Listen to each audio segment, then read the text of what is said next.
দিচ্ছেন। আর 169 নম্বর আয়াতে আল্লাহ সুবহানাহু ওয়া তাআলা শহীদের ফজিলত বলতেছেন। সুবহানাল্লাহ বলেন। তাহলে আমরা আলোচনার শুরুতেই একটা জিনিস ক্লিয়ার হই যে আজকে আমাদের আলোচনার যে মূল আয়াত, এই আয়াতে আল্লাহ জবাব দিলেন, শহীদের সমালোচনাকারীদের জবাব দিচ্ছেন, যারা বলে এটা না হলেও হতো, এটা না হলে পারতো, আবার যারা বলে জীবন বাঁচা ফরজ। এই সমস্ত ব্যক্তিদের জন্য আল্লাহ 168 নম্বর আয়াতে জবাব দিচ্ছেন। আর 169 নম্বর আয়াতে আল্লাহ কি বলছেন? শহীদের ফজিলত। কি বলেন? প্রত্যেকে জবান খোলেন, শহীদের ফজিলত। তাহলে আমরা এই আয়াতের আলোকে আলোচনা শুরু করি ইনশাআল্লাহ, ঠিক আছে? আলোচনার শহীদের সমালোচনার জবাব আল্লাহ দিচ্ছেন। আল্লাহ পাক রব্বুল আলামিন বলেন, আল্লাযীনা ক্বালু লিইখওয়ানিহিম ওয়া ক্বাদু লাও আতাউনা মা কুতিলু কুল ফাদরাউ আন আনফুসিকুমুল মাউতা ইন কুনতুম সাদিকিন। পিছনের দরজাটা খুলে দেই, রেণু ভাই দরজাটা খুলে দেন। আল্লাহ রাব্বুল আলামিন সূরা আলে ইমরান আয়াত নাম্বার 168 রব্বুল আলামিন বলেন, আল্লাযীনা ক্বালু লিইখওয়ানিহিম, তারা সেই লোক যারা নিজেদের শহীদ ভাইদের সম্পর্কে বসে বসে মন্তব্য করে। কি করে? শহীদদের বিষয় বসে বসে মন্তব্য করে। তারা যদি আমার কথা শুনতো, অনেক লোকে বলে আমি তাকে ইসলামের পথে যেতে নিষেধ করেছিলাম, মিছিলে যেতে নিষেধ করেছিলাম। যখন কোন মানুষ ইসলামের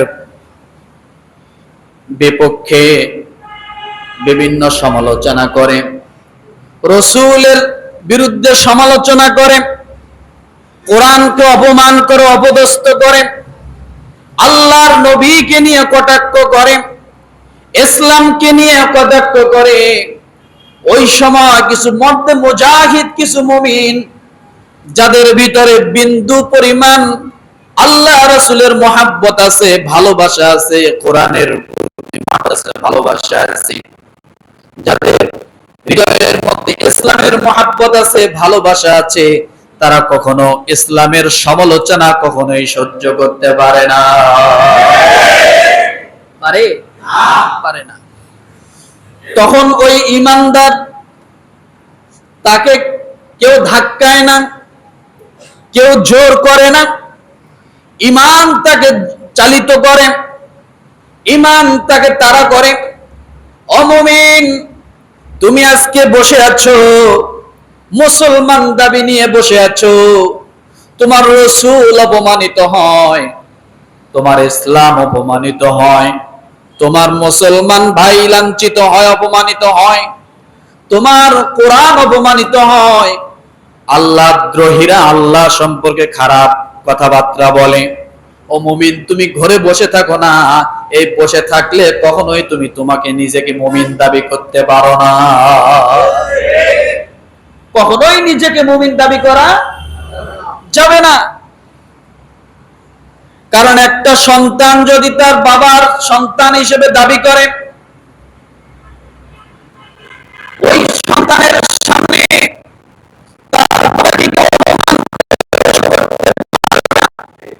কেউ গালি দিলে, সন্তান যদি তার গায়ে রক্ত থাকে চুপ করে দাঁড়ায় থাকতে পারে না।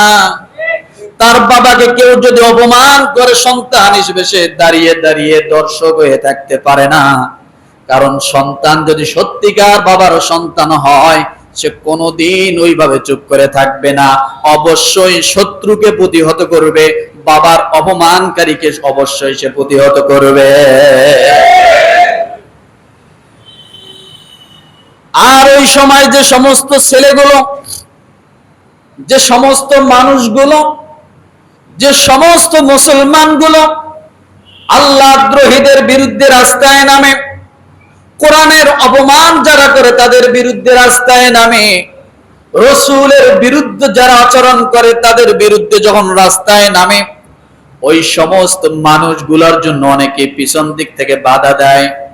মিছিলে যেও না, মিটিং এ যেও না, বাবা তুমি চুপ থাকো, কথা ঠিক কিনা, তুমি দূরে থাকো, কারণ পুলিশ গুলি করে, রাষ্ট্র গুলি করে, রাষ্ট্রীয় সন্ত্রাসেরা গুলি করে, অতএব তুমি যেও না।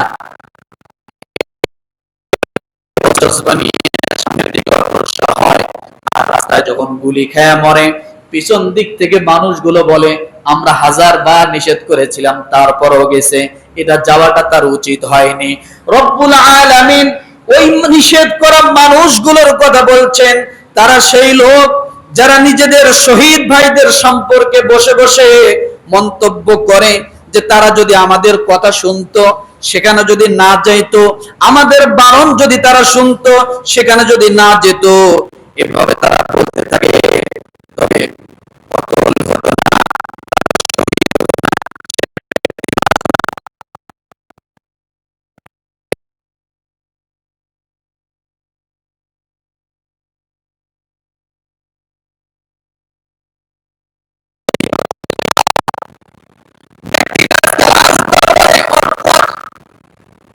ব্যক্তিরা আজকে রাস্তায় যে বিরুদ্ধে যাওয়ার পরে যখন তাদের বিরুদ্ধে যুদ্ধ ঘোষণা করলো, মিছিল মিটিং এ গেল,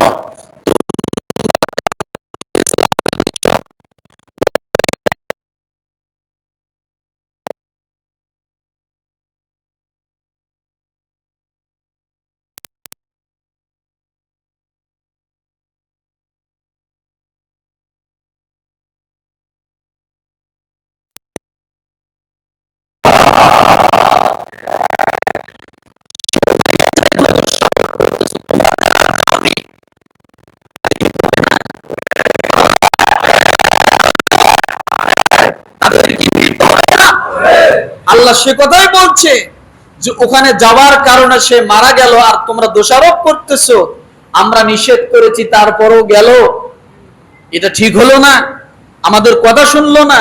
আল্লাহ ওই সমস্ত সমালোচনাকারী ব্যক্তিদেরকে বলতেছে, উলফাদরু আন আনফুসিকুমুল মাউতা ইন কুনতুম সাদিকিন, তোমাদের কথাই যদি সত্য হয় যে সে ওখানে গেছে বিদায় মারা গেছে, তাহলে তোমরা আজকে তাকিয়ে দেখো যে সমস্ত মানুষ মিছিল মিটিং এ যায়নি, তারা আজকে ঘরে বসে কি তাদের মৃত্যু হয়নি?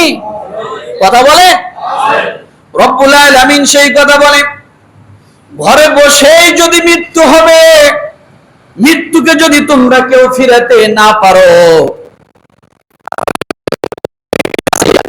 আল্লাহ রাসূলের বিরুদ্ধে যা ঘোষণা করেছে তাদের বিরুদ্ধে এই ব্যক্তি লড়তে গিয়েছে, এই জন্য শহীদ হলো।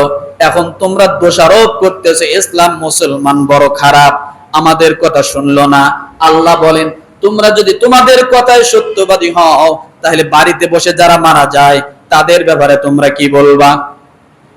কথা ঠিক কিনা? তাদের ব্যাপারে তোমরা কি বলবা? রব্বুল আলামিন ডাক দিয়ে বলেন, কুল ইন্নাল মাউতাল্লাযী তাফিররুনা মিনহু ফাইন্নাহু মুলাকীকুম সুম্মা তুরাদ্দুনা ইলা আলিমিল গায়বি ওয়াশ শাহাদাতি ফায়ুনাব্বিউকুম বিমা কুনতুম তা'মালুন।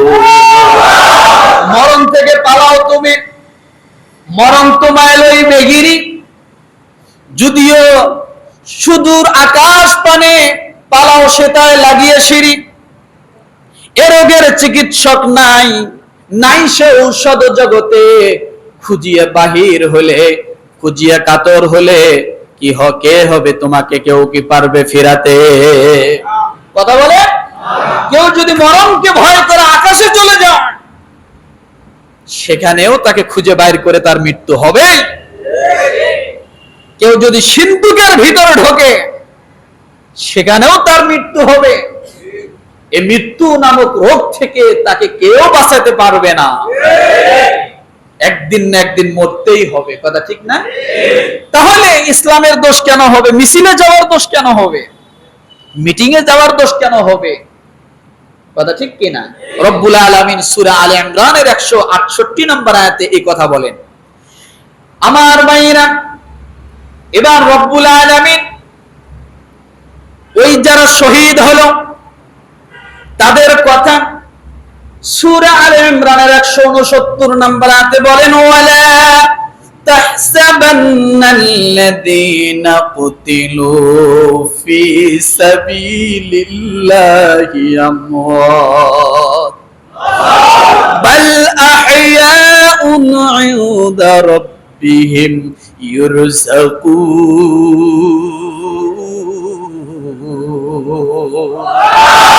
আল্লাহু আকবার। রব্বুল আলামিন এবার শহীদদের কথা কি বলেন? ও নবী, যারা আল্লাহর পথে নিহত হয় তাদের জন্য ঘোষণা করে দেন, তাদের কথা বলে দেন, তাদেরকে প্রসার করে দেন, তাদেরকে জানিয়ে দিন, যারা আল্লাহ রাসূলের পক্ষ নিয়ে, ইসলামের পক্ষ নিয়ে, যারা কোরআনের পক্ষ নিয়ে যারা শহীদ হয় তাদেরকে কখনোই তোমরা মৃত্যু বলো না। কি বলো না? তাদেরকে কখনোই তোমরা মৃত্যু বলো না। তারা কখনো মরে না, তারা কখনোই মরণশীল নয়, বরং তারা জীবিত। বাল আহইয়াউন ইনদা রাব্বিহিম ইরযাকুন। বরং তারা কি? কথা বলে না। লজ্জা পাচ্ছেন? তাহলে জবান খুলতে হবে, এখানে আসলেই জবান খুলতে হবে। আর জবান যদি খুলতে না চান অন্য জায়গায় যাবে। এটা ক্লাস। এটা কি? কোরআন খুলে খুলে আলোচনা করে এমন খুব কম পাবেন। খারাপ বললাম? হ্যাঁ, এভাবে কেউ কথা বলে খুব কম পাবে। আমার ভাইয়েরা, আল্লাহ বলেন বাল আহইয়াউন, বরং তারা জীবিত। রাস্তায় পড়ে থাকতে দেখেছো, বুলেট খেয়েছে, গুলি খেয়েছে, ইটপাটকেল খেয়ে মাথা থেতলিয়ে গেছে, তোমরা তাদেরকে মৃত্যু বলো না, অবশ্যই তারা জীবিত। বাল আহইয়াউন ইনদা রাব্বিহিম ইরযাকুন। বরং তারা যদি কবরে যায়, ওই কবরে তারা জীবিত। শুধু জীবিত নয়, আল্লাহ বলেন তোমার রব, তোমার প্রতিপালক ওই কবরের মধ্যে ওই শহীদের জন্য জান্নাত থেকে খাবারের ব্যবস্থা আল্লাহ নিজেই করে দেয়।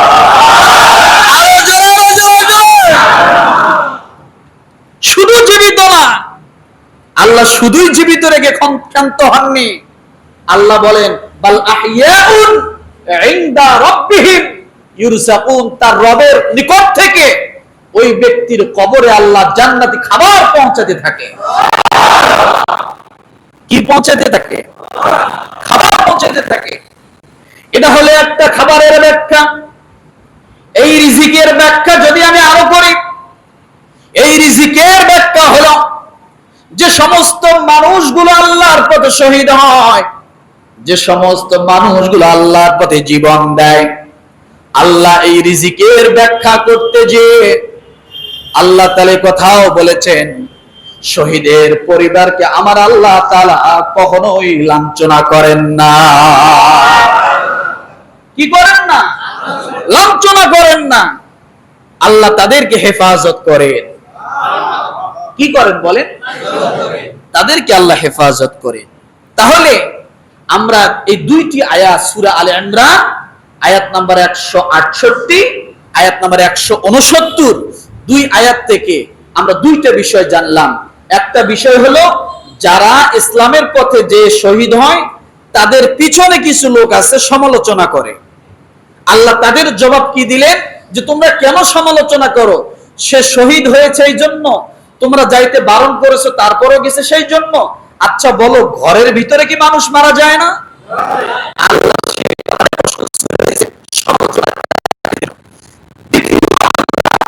170 নম্বর আয়াতে যে কথাটা বললেন যে যারা শহীদ হয় তোমরা তাদেরকে কি করো না, মৃত্যু মনে করো না, তারা জীবিত। শুধুই জীবিত না, বাল আহইয়াউন ইনদা রাব্বিহিম, আল্লাহ তোমার রবের পক্ষ থেকে, তোমার রবের নিকট থেকে আমি আল্লাহ তাদের জন্য রিজিকের ফয়সালা করে দেই। তাহলে শহীদের মর্যাদা আছে না নাই? আছে না নয়? কি মর্যাদা দুনিয়াতে, এটা হলো বুঝলাম। কবরে কি মর্যাদা সেটাও বুঝলাম। যারা জান্নাতি খাবার খাবে ওই কবরে মনে হয় তাদের আযাব হয়?